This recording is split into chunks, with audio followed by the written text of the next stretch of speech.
Rizky dan Vina dengan menggunakan batu yang mengenai spakbor lalu mengejarnya sampai di flyover.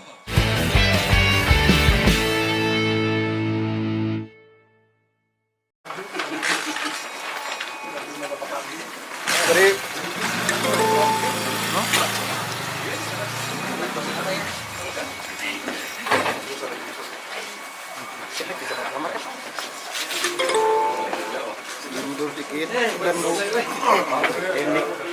mic-nya yang benar.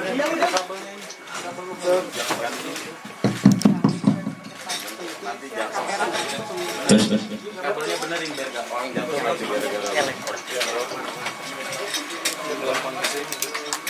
Buat audio ada backup ya, channel 1 2 ya. Nah, terus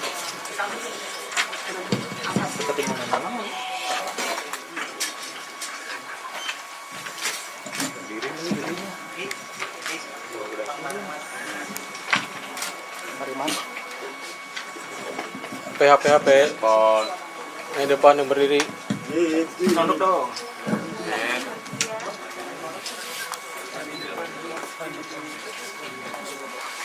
Kurang apa Kabin? Ke tengah lagi Pak. Kenapa? Kenapa? Terus simetrik. Yes. Ya.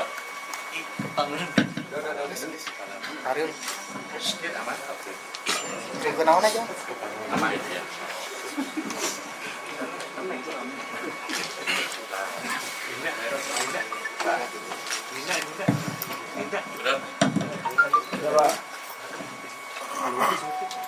Shalom. Assalamualaikum warahmatullahi wabarakatuh. Om Swastiastu, Namo Buddhaya, salam kebajikan. Selamat siang. Yang saya hormati Pak Dirkrim Om, rekan-rekan penyidik, dan tentunya rekan-rekan pers yang hadir pada siang hari ini. Kami dari Polda Jabar akan menyampaikan update perkembangan penanganan kasus Vina Eki yang telah diputus oleh pengadilan terhadap 8 tersangka lainnya. Dan saat ini kita sama-sama menyaksikan bahwa di sebelah saya telah berhasil diungkap 1 tersangka lainnya. Untuk itu saya akan sampaikan rilis pada hari ini, yaitu pengungkapan kasus dugaan tindak pidana turut serta melakukan pembunuhan berencana dan turut serta melakukan perbuatan kekerasan, memaksa anak melakukan persetubuhan dengannya, sebagaimana dimaksud dalam pasal 340 KUH Pidana, junto pasal 55 ayat 1 ke 1 KUH Pidana, dan pasal 81 ayat 1 Undang-Undang RI nomor 35 tahun 2014 tentang perubahan atas Undang-Undang RI nomor 23 tahun 2002 tentang perlindungan anak, junto pasal 55 ayat 1 ke 1 KUH Pidana. Dasarnya yaitu yang pertama, putusan Hadi Saputra dan kawan-kawan nomor 4/Pit.B/2017 PN Cirebon tanggal 19 Mei 2017. 2. Putusan Rivaldi Aditya Wardana dan kawan-kawan nomor 3/B/2017 PN Cirebon tanggal 19 Mei 2017. Ketiga, putusan Sakatata nomor 16/Pit.Sus/Anak/2016/PN Cirebon tanggal 7 Oktober 2016. Yang keempat, adanya laporan polisi nomor LP 953 garis miring B garis miring Romawi 8 garis miring 2016 Jabar garis miring Cirebon Kota tanggal 31 Agustus 2016 atas nama pelapor Rudiana. TKP-nya pada hari Sabtu tanggal 27 Agustus 2016 di lokasi lahan kosong di belakang bangunan showroom mobil Jalan Perjuangan Majasem, Kampung Situ Gangga, Kelurahan Karya Mulya, Kecamatan Kesambi, Kota Cirebon. Sebagai pelapor adalah Rudiana. Tersangkanya saat ini PS alias Perong alias Robi Irawan. Korban 1. Muhammad Rizky Rudiana meninggal dunia. 2. Vina meninggal dunia.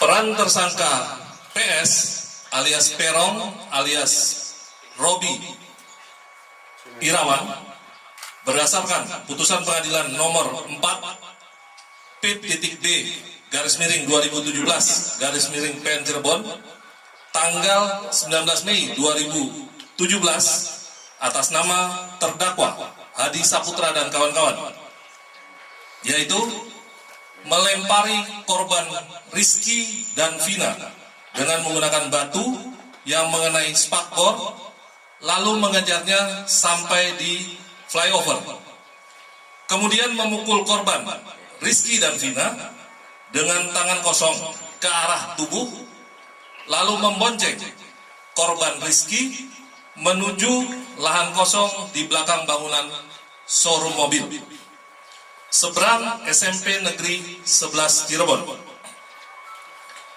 Bersama dengan Rivaldi, selanjutnya memukul dan menyabetkan samurai pendek berbentuk pipa ke korban Rizky dan memukul korban Vina dengan menggunakan tangan kosong mengenai hidung sampai mengeluarkan darah di TKP, lalu mengangkat korban Vina ke dekat korban Rizky, kemudian mencium dan memegang payudara anak Vina di TKP, yang selanjutnya membawa korban Vina ke flyover dan meninggalkannya.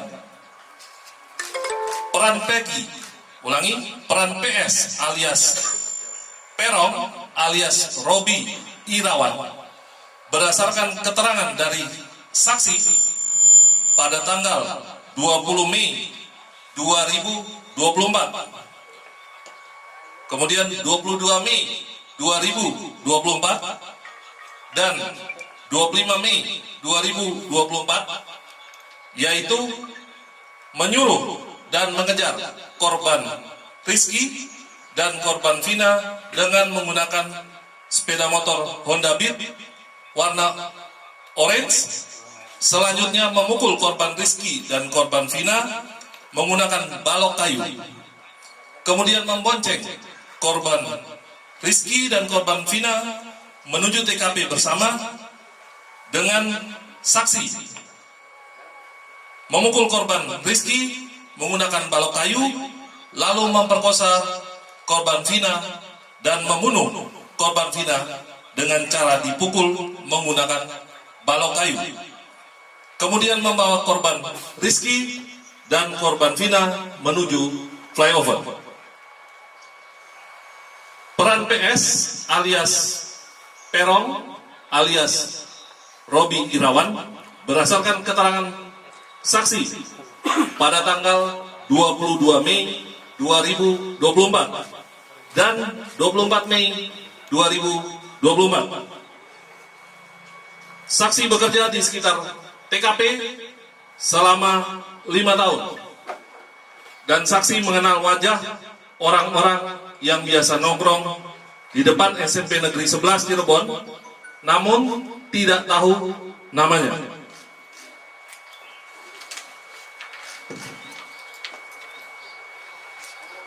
Pada saat kejadian, saksi mengenali 5 orang wajah yang menjadi pelaku, termasuk salah satunya PS alias Perong alias Robi Irawan. Saksi mengenali 5 motor yang menjadi barang bukti dan mengenali 1 motor smash warna pink yang dikendarai oleh tersangka PS.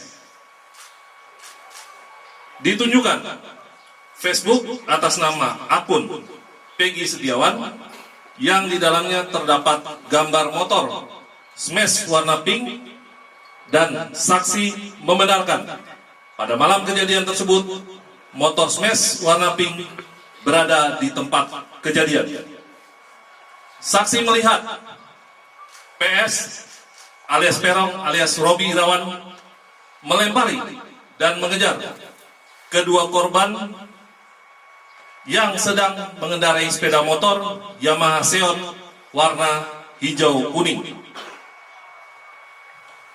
Peran PS alias Perong alias Robi Irawan berdasarkan keterangan dari saksi pada tanggal 22 Mei 2024. PS merupakan teman masa kecil saksi. PS mempunyai nama panggilan yaitu Perong. PS mempunyai motor smash warna pink. PS sering nongkrong di seberang SMP Negeri 11 Cirebon dan belakang MAN 2 Cirebon. Peran PS alias Perong alias Robi Irawan berdasarkan keterangan dari saksi pada tanggal 22 Mei 2024, yaitu Peggy sering nongkrong di seberang SMP Negeri 11 Cirebon. Peran PS alias Perong alias Robi Irawan berdasarkan keterangan saksi pada tanggal 22 Mei 2024, yaitu penyidik lama, artinya penyidik pada tahun 2016 pernah mendatangi rumah DPO, namun yang bersangkutan tidak ada di lokasi.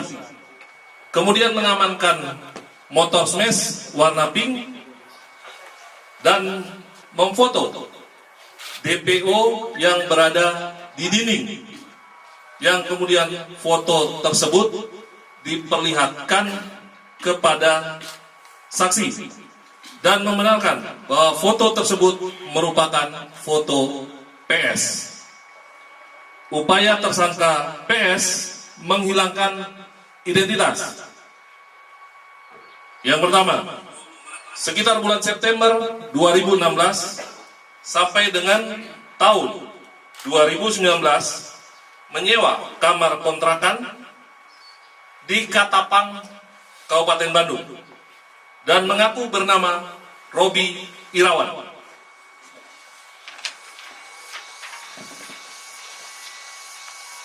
Dikenalkan oleh A. Saprudi kepada Tuti Jubaida adalah sebagai keponakannya yang bernama Robi. A. Saprudin ini adalah ayah kandung dari PS. Memiliki 2 akun Facebook atas nama Peggy Setiawan dan Robi Irawan. Barang bukti. Selain barang bukti yang sudah ada di dalam putusan pengadilan, ditemukan barang bukti baru hasil penggeledahan di rumah orang tua tersangka PS alias Perong alias Robi Irawan, yaitu 2 lembar STNK kendaraan roda 2 dengan nomor polisi B3408 TFV dan B3408 6247 PIK beserta 2 kunci kendaraan roda 2. 1 lembar asli surat kelahiran atas nama Peggy Setiawan. 2 buku rapot asli SD dan SMP atas nama Peggy Setiawan. 2 lembar ijazah asli SD dan SMP atas nama Peggy Setiawan. 2 lembar fotokopi kartu keluarga nomor 32040405090062. 1 lembar fotokopi biodata pendudukan atas nama Kartini. 2 lembar ijazah dan hasil ujian nasional SMP atas nama Peggy Setiawan. 1 lembar fotokopi surat keterangan pembuatan KTP atas nama Peggy Setiawan. 1 lembar surat pemberitahuan SMP atas nama Peggy Setiawan. 4 lembar foto Peggy. 1 lembar kartu Indonesia Pintar atas nama Peggy Setiawan. 1 lembar fotokopi KTP atas nama Luciana. 1 lembar fotokopi kartu ujian atas nama Peggy Setiawan. 2 buah dus box handphone Infinix dan Samsung Galaxy A05. Barang bukti dari PS alias Perong alias Robi Irawan yaitu 1 unit handphone merek Samsung warna hitam milik PS alias Perong alias Robi Irawan.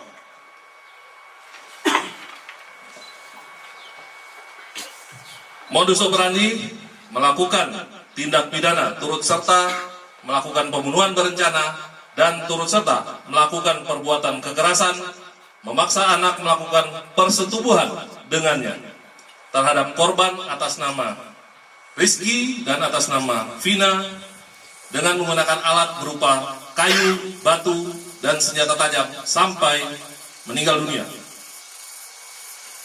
Undang-undang dan pasal yang dilanggar: Pasal 340 KUH Pidana junto pasal 55 ayat 1 ke 1 KUH Pidana dan pasal 81 ayat 1 Undang-Undang RI nomor 35 tahun 2014 tentang perubahan atas Undang-Undang RI nomor 23 tahun 2002 tentang perlindungan anak junto pasal 55 ayat 1 ke 1 KUH Pidana dengan ancaman pidana mati seumur hidup dan paling lama 20 tahun. Kami dari Polda Jabar meyakinkan bahwa Polri akan terus melakukan penuntasan perkara ini secara profesional, bekerja secara prosedur, dan menggunakan metode ilmiah atau scientific crime investigation.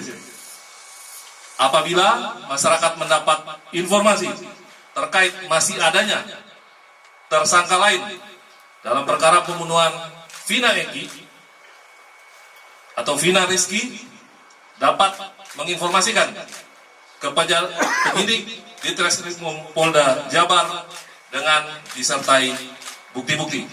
Demikian mungkin yang dapat saya sampaikan. Selanjutnya saya persilakan kalau masih ada pertanyaan.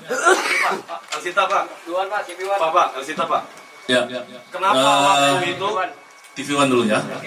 Setelah itu Elsita. Silakan mungkin dari Treskrimum bisa menjawab. Cek. Izin Pak Duhan dari TV One, sebetulnya dapat dijelaskan apa kendala dari pihak kepolisian untuk menemukan Peggy Setiawan, mengingat kasusnya 8 tahun yang lalu dan baru dapat ditemukan saat ini, dan lalu seperti apa update untuk pengejaran kedua DPO lainnya Pak? Terima kasih. Terima kasih pertanyaan dari TV One. Terkait mungkin pertanyaan pertama nih pertanyaan paling banyak kami terima. Kenapa kok lama? Yang pertama bahwa pasca kejadian PS ini kemudian meninggalkan kampung halamannya, dia pergi ke Katapang sebagaimana tadi dijelaskan oleh Pak Kabid Humas. Di sana dia tinggal satu kos bersama ayah kandung dan ibu tirinya. Namun PS tidak mengenalkan diri sebagai anak kandung daripada ayahnya. Di sana dia mengaku sebagai keponakan, demikian juga bapaknya mengenalkan kepada pemilik kos bahwa PS adalah keponakannya. Hal ini dikuatkan dengan keterangan pemilik kos yang sudah kita minta keterangan. Demikian juga nama sudah diganti, bukan lagi PS tetapi menggunakan nama Robi. Yang kedua, kenapa kita sulit untuk menemukan ini, bahwa tidak ada satupun pelaku lain yang berani menerangkan bahwa PS itu ini orangnya. Padahal mereka tinggal di satu lingkungan, bahkan ada teman sekolah ataupun teman bermain. Jadi kenapa kesulitan kita selama ini seperti itu? Karena memang saksi yang berani menerangkan itu belum ada. Akhirnya kita ajak bicara para tersangka yang sudah vonis dari hati ke hati, mereka menerangkan bahwa PS adalah ini orangnya, sehingga kami bermudah untuk melakukan pelacakan. Itu kira-kira dulu. Ya.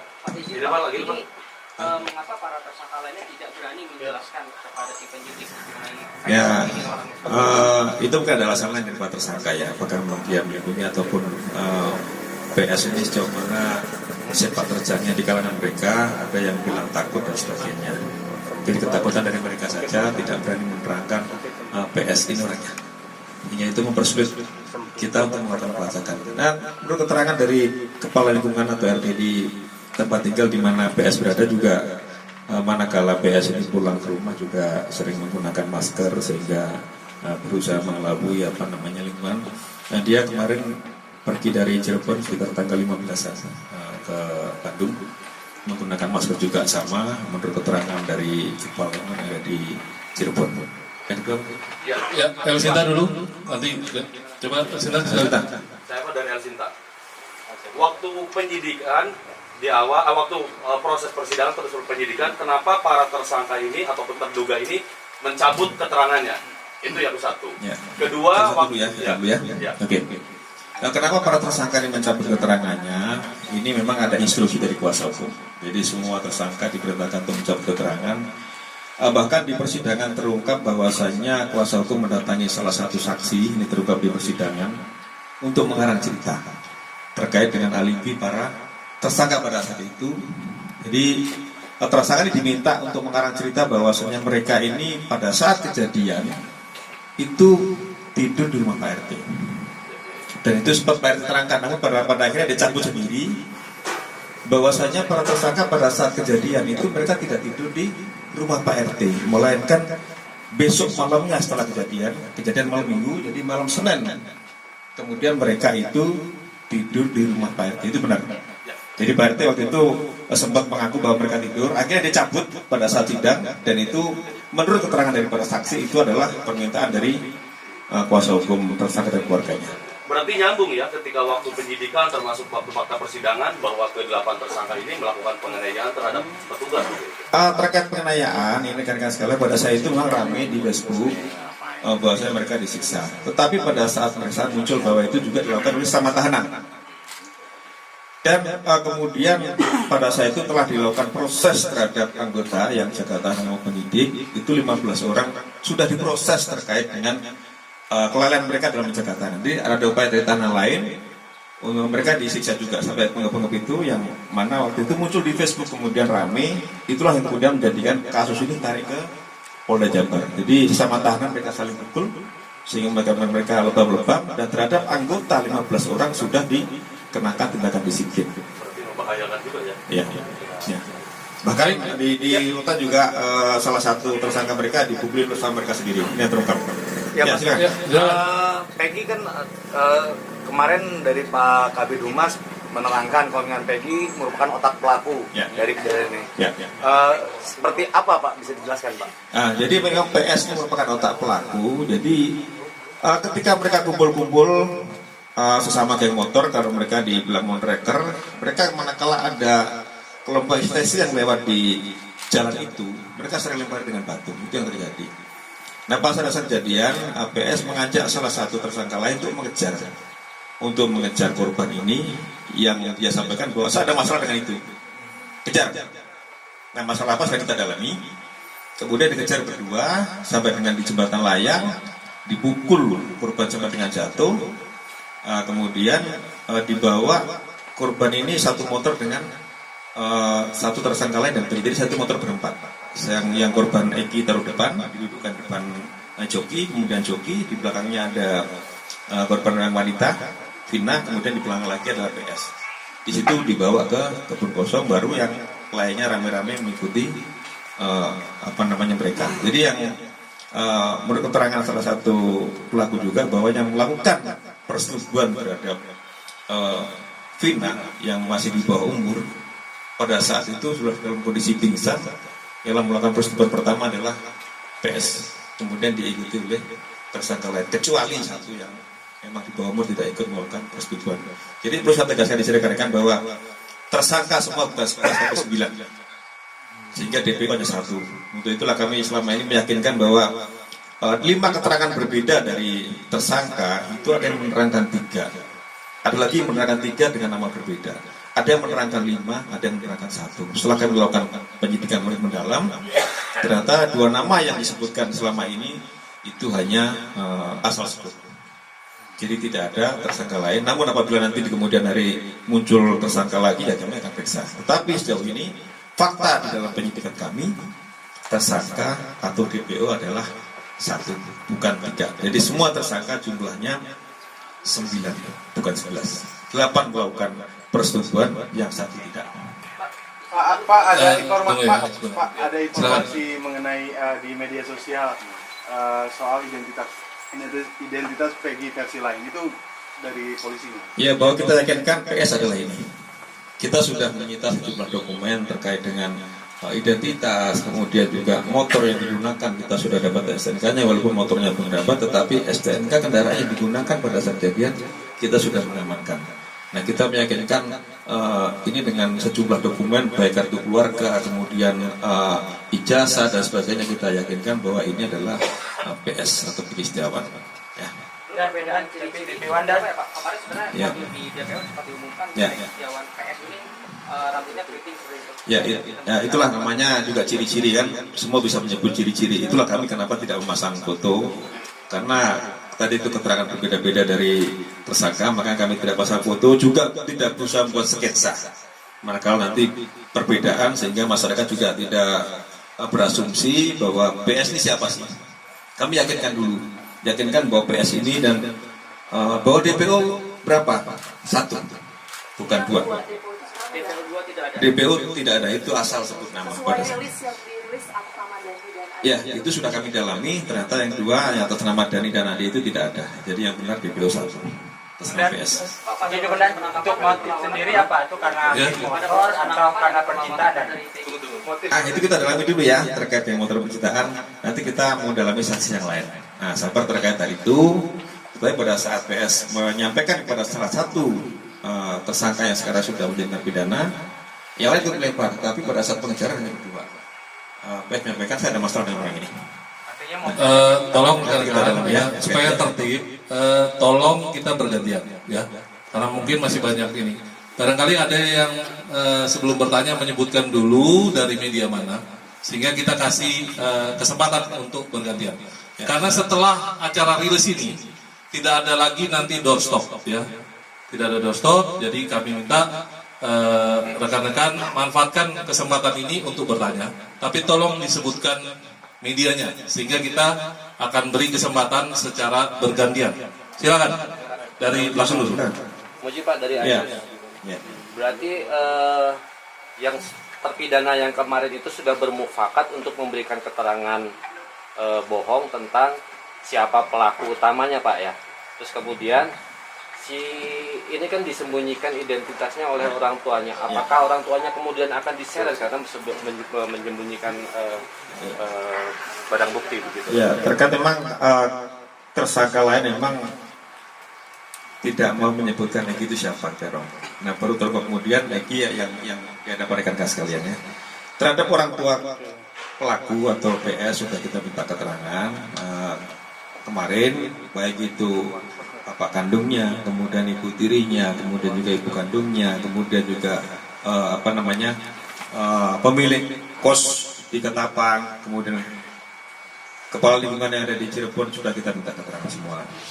Terkait apakah nanti bisa kita pidanakan tidak, sementara masih kita lakukan analisa dulu terkait dengan keterangan yang diberikan oleh orang tuanya. Jadi silakan rekan-rekan juga, di situ ada pasal 221.